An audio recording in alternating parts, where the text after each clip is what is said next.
प्रधानमंत्री नरेंद्र मोदी नवरात्रि का व्रत करते हैं, 9 दिन का उपवास रहता है, लेकिन अपनी कर्म पूजा को भूलते नहीं हैं। विकसित भारत के लक्ष्य को साधने के लिए लगातार काम में जुटे हैं और 2 दिन पहले ग्रेटर नोएडा, राजस्थान के बांसवाड़ा, दिल्ली के कार्यक्रम में शिरकत की तो आज ओडिशा पहुंचे। यहां एक ही मंत्र प्रधानमंत्री ने दिया, विकास, प्रगति, आत्मनिर्भर भारत। और इसी मंत्र के जरिए जहां पर पूरे देश भर में विकास की बयार प्रधानमंत्री बहा रहे हैं और सौगातों की बौछार भी कर रहे हैं। आए दिन करोड़ों की सौगात प्रधानमंत्री देते हैं और आज ओडिशा के झारसुगुड़ा में रहे, जहां पर तोहफों की बौछार कर दी। 60,000 करोड़ रुपए से ज्यादा की परियोजनाओं की सौगात प्रधानमंत्री की तरफ से दी गई, लेकिन निशाने पर कांग्रेस रही और साथ ही यह भी बताया कि कैसे डबल इंजन की सरकार से ओडिशा का विकास हो रहा है।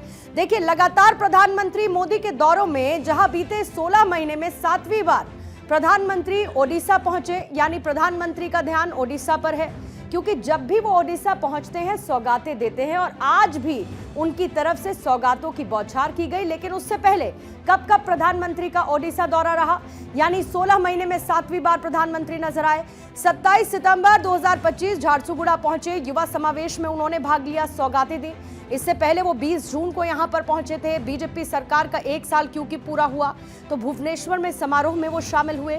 28 जनवरी इसी साल की शुरुआत में भुवनेश्वर में उत्कर्ष ओडिशा सम्मेलन में वो मौजूद रहे और फिर जनवरी की शुरुआत यानी इसी साल में भुवनेश्वर में प्रवासी भारतीय सम्मेलन में उन्होंने शिरकत की। बीते साल खत्म होने पर यानी 29 नवंबर 2024 में भुवनेश्वर में ही राष्ट्रीय डीजीपी सम्मेलन में प्रधानमंत्री ने शिरकत की।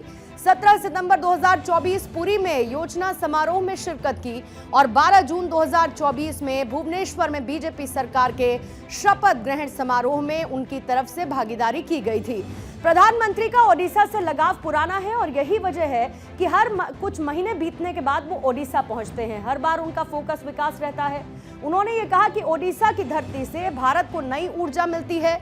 अपने ओडिशा दौरे के दौरान प्रधानमंत्री ने कई सारे सेक्टर्स को तोहफा दिया, यानी अलग अलग सेक्टर्स में उनकी तरफ से निवेश किया गया। वो कौन कौन से सेक्टर्स, चाहे वो टेलीकॉम रहे या फिर रेलवे, ग्रामीण आवास रहे, कौशल विकास, स्वास्थ्य सेवा, शिक्षा, रेलवे और साथ ही टेलीकॉम, ये ऐसे सेक्टर्स जहां पर प्रधानमंत्री ने न सिर्फ निवेश को बढ़ावा दिया है बल्कि सरकार की तरफ से इन सेक्टर्स को आगे बढ़ाने के लिए प्रधानमंत्री की तरफ से योजनाएं भी लॉन्च की गई और ओडिशा पर उनका वो खासा फोकस रहा है। और झारसुगुड़ा में जहां पर प्रधानमंत्री ने ट्रेन को हरी झंडी भी दिखाई, जहां 4G स्वदेशी नेटवर्क मोबाइल टावर का उद्घाटन भी उनकी तरफ से किया गया, यानी टेलीकॉम क्षेत्र कैसे आगे बढ़े, इस बात का खास ख्याल इस बार के दौरे में प्रधानमंत्री ने रखा। जो सौगातें दी गई उसमें 60,000 करोड़ रुपए की विकास परियोजनाओं का शुभारंभ उन्होंने किया। इसके साथ ही 97,500 नए मोबाइल 4G टावर, इतने के नए मोबाइल 4G टावर, साथ ही रेलवे परियोजनाओं का शिलान्यास और उद्घाटन प्रधानमंत्री की तरफ से किया गया। ब्रह्मपुत्र और सूरत के उधना के बीच अमृत भारत एक्सप्रेस को हरी झंडी दिखाई, यानी रेलवे के क्षेत्र में कनेक्टिविटी कैसे बेहतर हो। 8 IIT कॉलेजेस का शिलान्यास प्रधानमंत्री ने किया और बेरहामपुर में MKCG मेडिकल कॉलेज, यानी चिकित्सा का क्षेत्र, शिक्षा का क्षेत्र, टेलीकॉम का क्षेत्र, हर एक क्षेत्र में प्रधानमंत्री ने सौगातों की बौछार की।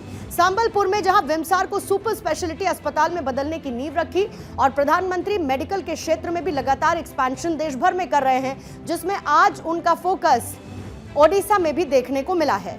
तो झारसुगुड़ा में प्रधानमंत्री ने उस दौरान रोड शो भी किया और रोड शो की ये तस्वीरें हैं जहां पर किस तरीके से प्रधानमंत्री के स्वागत के लिए लोगों की लंबी लंबी कतारें सड़क के दोनों तरफ नजर आई। लोगों में जबरदस्त उत्साह था। सांस्कृतिक कार्यक्रमों का आयोजन किया गया, अलग अलग जगह मंच बनाए गए थे जहां पर ओडिशा की सांस्कृतिक झलक भी प्रधानमंत्री मोदी के सामने रखी गई और जबरदस्त स्वागत उनका ओडिशा में आज कुछ इस दौरान देखने को मिला। प्रधानमंत्री ने भी लोगों का अभिवादन स्वीकार किया और चेहरे पर उत्साह और खुशी लोगों की देखिए प्रधानमंत्री मोदी के इस रोड शो के दौरान, और लोग प्रधानमंत्री को अपने बीच पाकर उत्साहित नजर आए। उनके स्वागत के लिए तमाम तैयारियां की गई थी और स्वागत के लिए लोगों की मौजूदगी बड़ी संख्या में थी।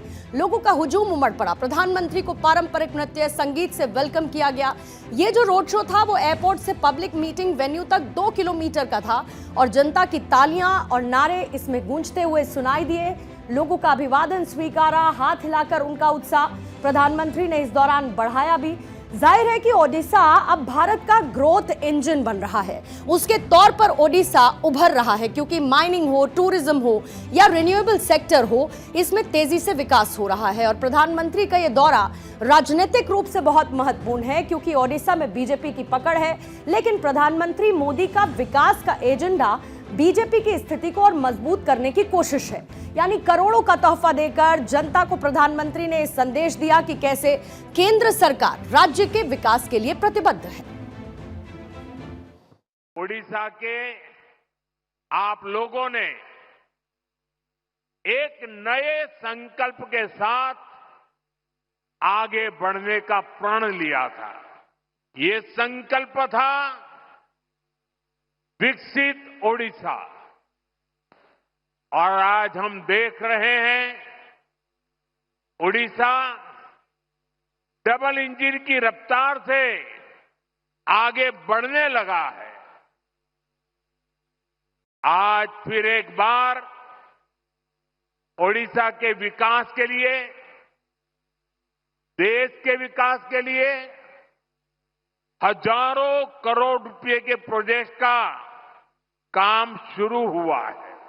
भाजपा सरकार गरीब की सेवा करने वाली, गरीब को सशक्त करने वाली सरकार है। हमारा बहुत जोर गरीबों को, दलितों को, पिछड़ों को, आदिवासियों को मूल सुविधाएं पहुंचाने पर है। आज इस कार्यक्रम में भी हम इसके साक्षी बन रहे हैं। जब एक गरीब परिवार को पक्का घर मिलता है तो वर्तमान ही नहीं, भावी पीढ़ियों का जीवन भी आसान हो जाता है। हिमाचल में कांग्रेस की सरकार है। भांति भांति की हमको गालियां देने की कांग्रेस को आदत पड़ गई है। लेकिन जब हमने जीएसटी का दाम कम किया तो पूरे देश में काम कम हुआ। लेकिन कांग्रेस आम जनता को ये सुख देना नहीं चाहती है। जब हमारी सरकार ने सीमेंट का पैसा कम किया तो उन्होंने अपना एक नया ही टैक्स लगा दिया। जो फायदा भारत सरकार हिमाचल के लोगों को देना चाहती थी, ये कांग्रेस की लूटबाज सरकार उसमें दीवार बन के खड़ी हो गई। केंद्र सरकार ने हाल में ही ओडिशा के लिए 2 सेमीकंडक्टर यूनिट की मंजूरी दी है। पहले कोई सोच भी नहीं सकता था कि सेमीकंडक्टर जैसी आज की दुनिया की लेटेस्ट टेक्नोलॉजी वाली इंडस्ट्री कभी असम में लग सकती है, कभी उड़ीसा में लग सकती है। लेकिन यहां के नौजवानों का सामर्थ्य है कि आज ऐसी ऐसी इंडस्ट्री आपके यहां आ रही है।